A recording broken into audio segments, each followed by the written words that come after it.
Hello, everyone. My name is Alicia Bjarnason.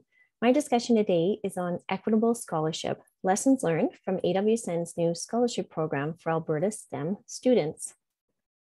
But first, a little background about AWSN, or the Alberta Women Science Network. It is a nonprofit with over 25 years of STEM advocacy in Alberta.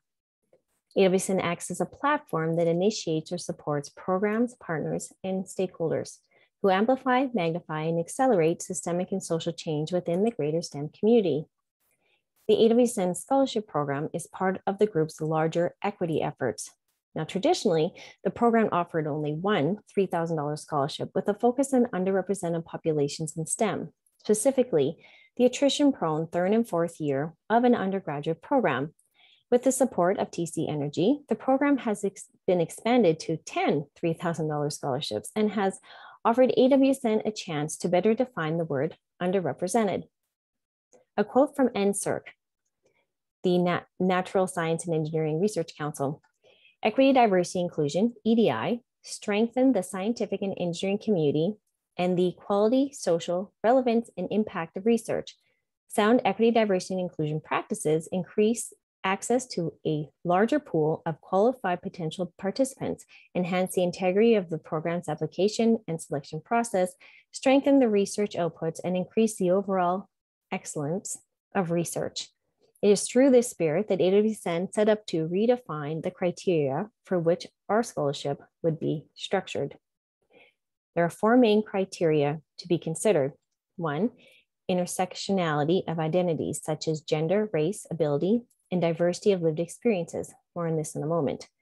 Leadership potential. This quality can be evident in many forms, both inside and outside of STEM, including formal and informal leadership experiences, such as leading school projects, clubs, community involvement, among others. Third, program timing. As I mentioned before, the third and fourth year, or actually third to final year of an undergraduate experience can propel increased attrition of STEM students. Meanwhile, other demographics, such as re-engaging STEM professionals with 2 or more years of a career gap, the barriers can be financial, limiting STEM re-engagers to even consider going back to be re-educated before re-entering the STEM workforce. And finally, programming history. AWSN is cognizant to the historical hegemonic gendering of STEM programming and knowledge production, and how this can limit inclusivity of all students. A few quick statistics here in Canada. In 2018, among enrolled post-secondary students, self-identified women represented 37.8% of all STEM fields. Engineering and engineering technology still sits at only 20.2%. Mathematics and computer and information sciences at 28%. In 2019, self-identifying women accounted for less than a quarter, 23.6% of those working in natural and applied sciences and related occupations. There have been gains in science and technology fields, with 56.9% of post-secondary students identifying as women. This can, in part, be due to the medical fields maintaining or increasing in participation. So, for example, 60% of pharmacist graduates are now self-identifying women. Medicine sits at 56%, while nursing still dominates at 94%. These numbers tie into the gendering of the professions themselves, with cultural expectations of who can and who should be a scientist. Through the guidance of a GBA+, Gender-Based Analysis Plus, the updated program design used an intersectional lens, defined as an interconnected analytical framework to understanding how the social and political identities of an individual intersect to create different types of systemic oppression and discrimination in lived experiences.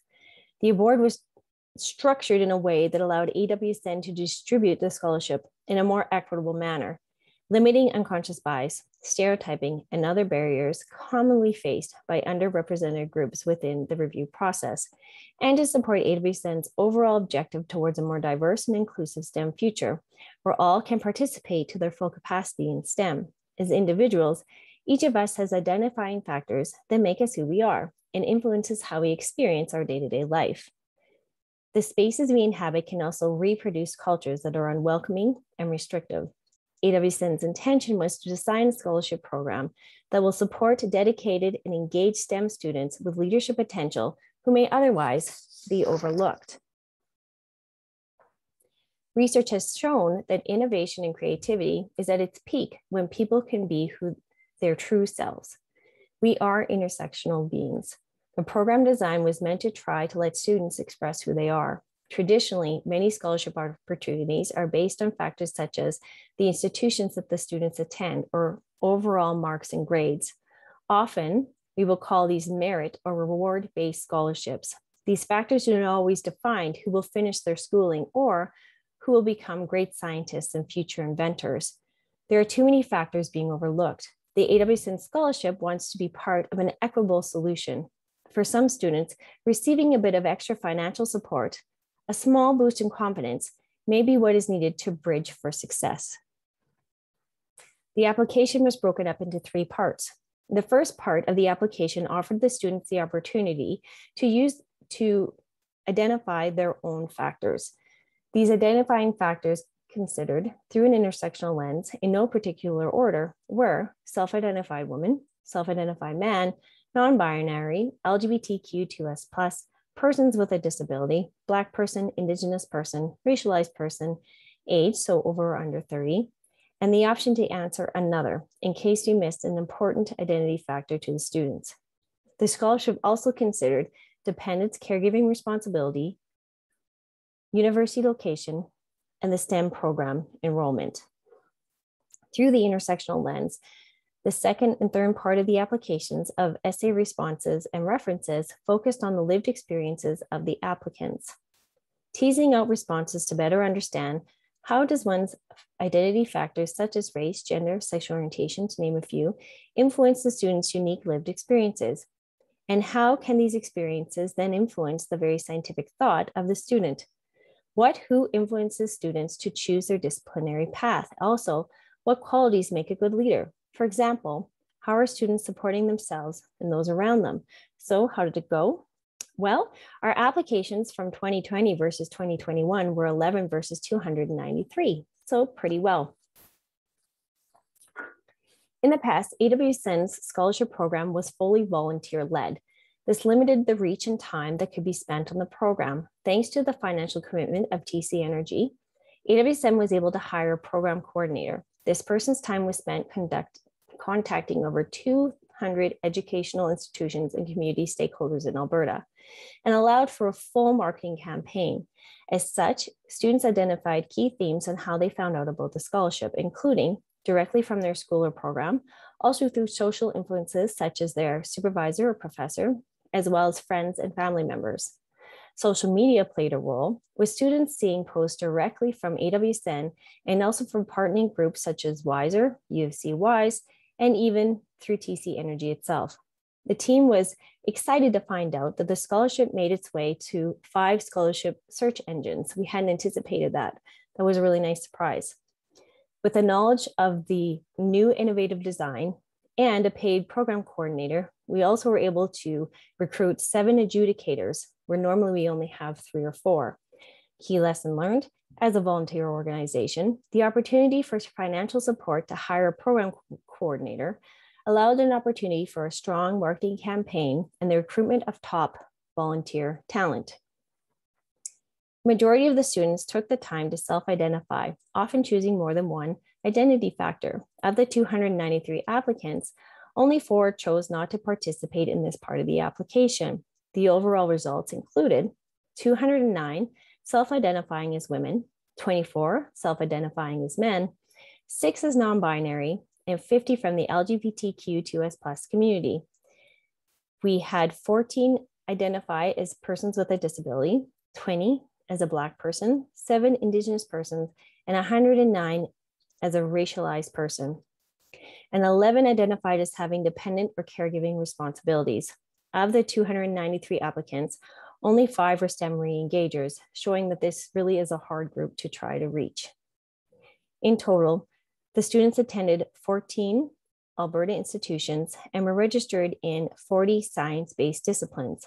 Key disciplines represented included 83 within the greater topic of engineering, so from civil engineering to computer engineering to electrical engineering, for example, 37 in biology, 13 in neuroscience, 12 in computer science, and 10 in environmental science and/or forestry.